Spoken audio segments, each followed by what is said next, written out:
Hordoftoota keenya jirra jirtuu nagaa keessan nageenyi waaqayyoo isiniif haa baay'atu. Hordoftoota koo biyya keessaa biyya alaa jirtanii nagaa keessanii jirtuu nuti jirra. Nagaa keenya hin banneerra garuu jirra jechuudha. Miidiyaa irraa banne malee biyya lafaarra numa jirra. Akkam isin jirtu nagaa keessanii jiruuf jireenyi maatiin horiin hunduu nagaadha. Nuti jirraadha funyaaniin haasofna.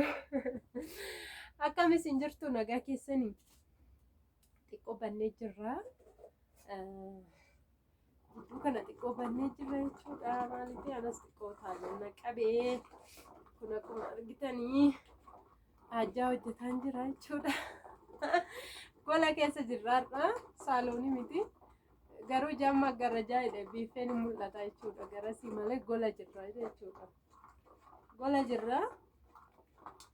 Innaa akkasiin haala kanaanani utaalloon na qabee guyyaa furmoo guyyaa sadii na ciibsatee na dhukkubeet ammumaan jedhu galata waaqayyo.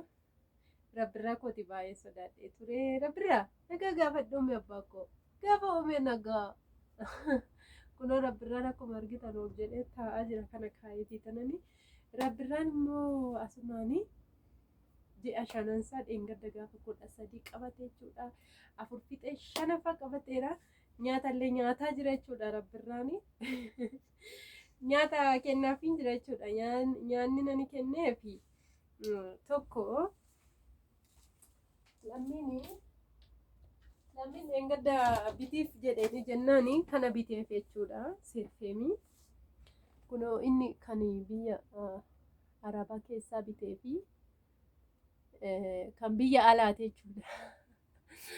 Innaa Rabbirraadha lammiin kana bite jechuudha. Ani immoo gaaf tokko kanan bite sin agarsiiseera. Kan ammoo naa hin banne dheengadda bitiif dhumuudha jedheen naanan bitiif jedheeni.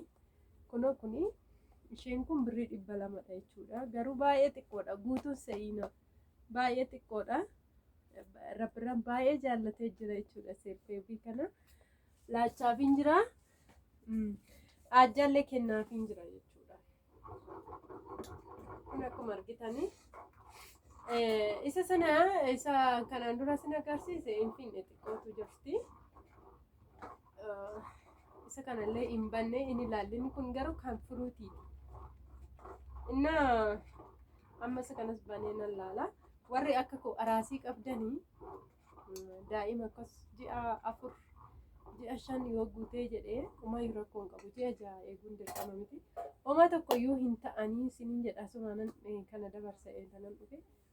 Laadhaa fi homaa rakkoo hin qabu jechuudha. Maaliif appitaayitiin isaaniiyyuu hin banamaa fi yeroo nyaachuu jammaraniyyuu ijoollee nyaata barbaadu jechuudha. Hin beela'u.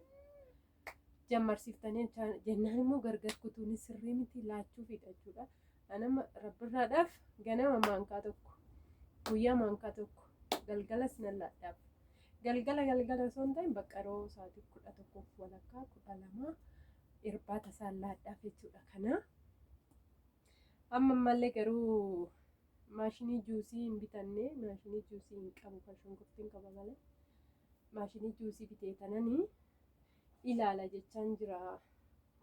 Ruuzii kaarotii dinnichaa waan adda addaa walirratti affeelee fi tananii nyaataaf nyaatu hin beeku.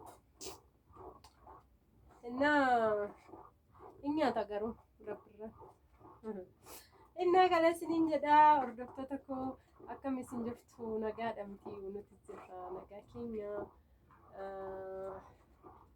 Innaa kana isiniin jedhu ajjaa danda'ee ka'ee gizee laman daaksise jechuudha. Amma garuu Rabbirraadhaafis kennaafin jira.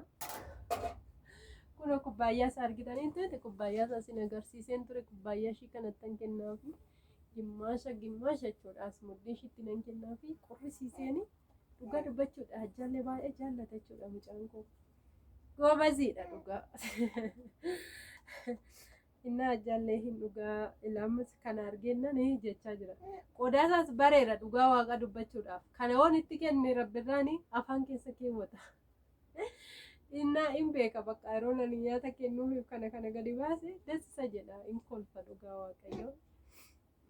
Innaa kana isiniin jedhee lammallee jechaadhaan sagalee godhe dura man dubbatu qodaasa kana argee gaama. Innaa akkanaan utaalloon nu qabee jira. Rabbirraadha baay'ee sodaadhee tureen qabaan jedheeni maqaa waaqayyoo ulfaatu. Guyyaa lamaaf maaskii godhadhee tanaa mana keessa deemaa ture. Rabbirraallee yeroo noosisu yaa na noosisa garuu haadharraa wanti jiru ilmootti darbuun ni soosiftanii. Nyaatiin harka kee.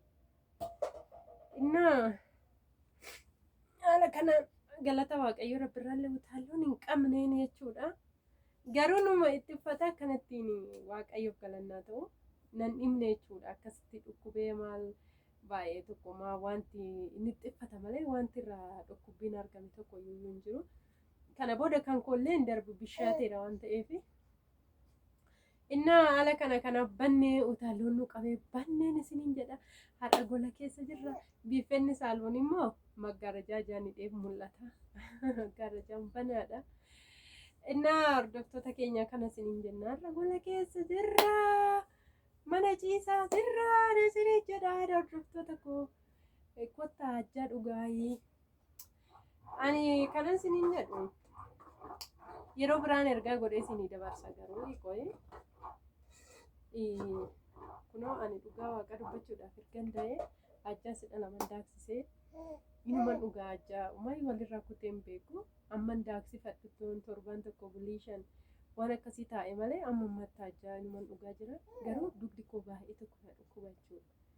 Dhugaa yeroo sana ani hin ciisu sin ture mana keessa olii gaddeema maaliif namatti hin beekamu yeroo sana. Yeroo adeemsa keessa tura adeemtan namatti beekama dugdillee miidhamnillee jechuudha. Keessumaa immoo nuti warri biyya Arabaa turre baay'ee dhibee dugdaa hin qabaanne jechuudha. Maaliif durumayyuu humni dugdi keenya achitti cabee jira jiruu namaatti waan ta'eef.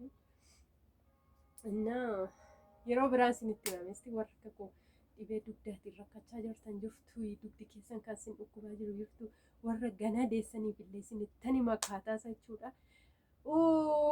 Like share naa godha. Baay'ee isin jaallannaa isin kabajna.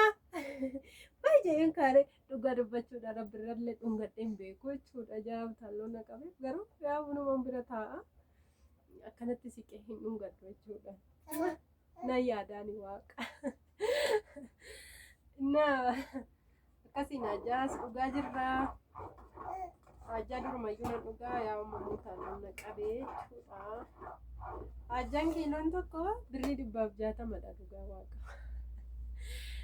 Dura 65 ture kiiloon tokko amma 165 galee jira ajjaani. Jireenyi biyya keenya baay'ee qaala'aa jira jechuudha. Rabbi beeka ka. Injiraanna galata waaqayyoo hin rafnaa hin kaana hin nyaanna. Waaqayyo nagaa nuuf haa kennu malee jireenyi gaa'ummaa miti akkuma waaqayyo nama jiraachisetti jiraatu. Kana immoo jireenyi immoo qaalee biyya namaatti hafaa immoo isiniin jechaan jiru. Galaa biyya keessanitti isiniin jedha. Bye bye. Ciao. Ciao jedhee rabbirraa.